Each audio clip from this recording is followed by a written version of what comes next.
প্রথমে মা তারপর বাবা এক সন্ধ্যায় দুজনকে খুন করে উদয়ন। জেরায় চাঞ্চল্যকর স্বীকারোক্তি। এত সবের পর বাবা মায়ের শেষকৃত্য করতে চেয়েছে উদয়ন। পুলিশের কাছে চমকে দেওয়ার মতো স্বীকারোক্তি উদয়ন দাসের। এক সন্ধে বাবা মাকে খুন করে সে, পুরোটাই নিখুঁত ছক করে।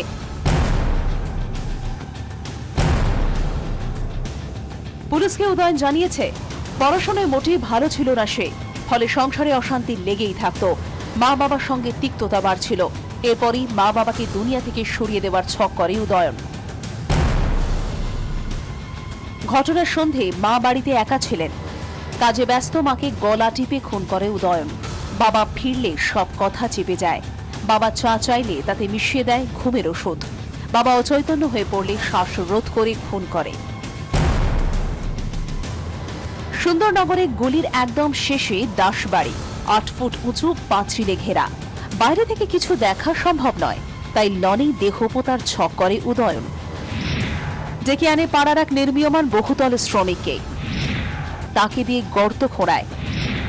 রাতে একাই দুটি দেহ পুঁতে ফেলে মাটিতে। কিন্তু সব কথাই কি সত্যি বলছে উদয়ন? উত্তর দেবে ফরেনসিক পরীক্ষা, সে উদ্যোগ নিয়েছে পুলিশ। গলা টেপে খুন কিনা বোঝা যাবে ঘাড় গলার হাড় ভাঙা থাকলে। অতিরিক্ত ঘুমের ওষুধ প্রয়োগ করা হলে তা খুলি পরীক্ষায় জানা সম্ভব। তবে এত বছর পর নমুনা কতটা অক্ষত রয়েছে তা নিয়ে সন্দেহ রয়েছে। বংশক ডিএনএ মেটেরিয়াল পেতেই হবে। ডিএনএ মেটেরিয়াল পেলেই তবেই কিন্তু ক্লিয়ার আইডেন্টিফিকেশন পসিবল। প্রমাণ না হলে শুধুমাত্র অভিযুক্তের স্বীকারোক্তিতে দোষী সাব্যস্ত করা কঠিন চ্যালেঞ্জ।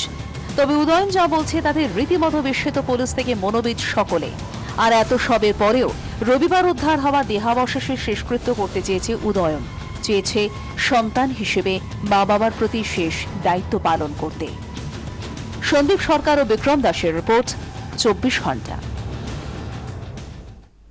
সরণিকার কাছে চলে যাব। মা বাবাকে খুন করে দেহ পুঁতে দেওয়া, আবার তারপর যখন কঙ্কাল বেরিয়ে আসছে তখন একটা প্রায়শ্চিত্তের ইচ্ছে, এটা কারণ কি?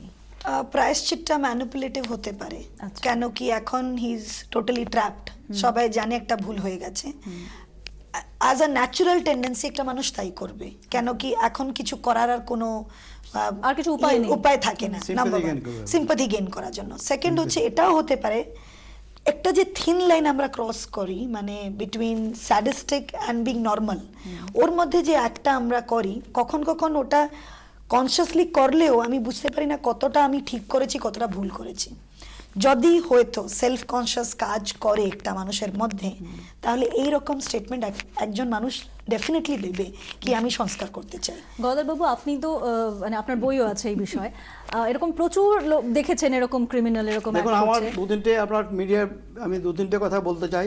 একটা হচ্ছে child parent relationship, very vital, very vital. Second is environment, কি এনভায়রনমেন্টে ছেলে মেয়েদের পড়াচ্ছেন তার উপর প্রত্যন্ত নজর রাখা উচিত। থার্ড হচ্ছে মেটেরিয়াল কমফর্ট।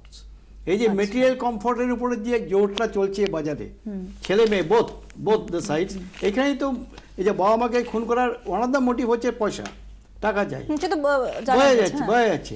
এই যে মেটেরিয়াল কমফর্ট এর মধ্যে। আর ফোর্থ হচ্ছে যে ভীষণ ডেঞ্জারাস, এটা বলাও মুশকিল, কারণ আজকাল এই ফার্স্ট ইলেকট্রনিক মিডিয়ার যুগে যেটা সব থেকে হচ্ছে যে রিজনিং অ্যান্ড ডিজায়ার, এইটার একটা সমস্যা। এই দুটো সমস্যা আমি খুব সংক্ষেপে, আমাদের সময় শেষ হচ্ছে, খুব সংক্ষেপে জানতে চাইবো যে এরকম উদাহরণ কি পাওয়া গেছে যে এইভাবে খুন করার পর সাইকোলজিক্যালি ডিস্টার্ব কেউ পরে অনেক বছর পরে সুস্থ হয়ে উঠেছে? সুস্থ রিপেন্টেড হয়। আচ্ছা, রিপেন্টেশন অনেক আছে। জেলে গেলে প্রচুর লোক দেখবেন পরে রিপেন্ট হচ্ছে, কিন্তু আস্তে আস্তে তার কিছুটা টেন্ডেন্সিটা কমে যেতে পারে, কারণ মানুষ তো আপনার হিউম্যান বিং। একটা জিনিস হয়, মানে ওর সুস্থ হওয়া কিন্তু সোসাইটির উপরে ডিপেন্ড করে। আমরা কি অ্যাকসেপ্ট করি? একেবারেই। আমরা যতটা অ্যাকসেপ্ট করতে পারবো ততটা মেন্টাল ইলনেস দূরে চলে যাবে। অনেক ধন্যবাদ আমাদের সময় দেওয়ার জন্য। আমাদের অনুষ্ঠান আমরা এখানেই শেষ করছি। আপনার সঙ্গে থাকুন ২৪ ঘন্টা।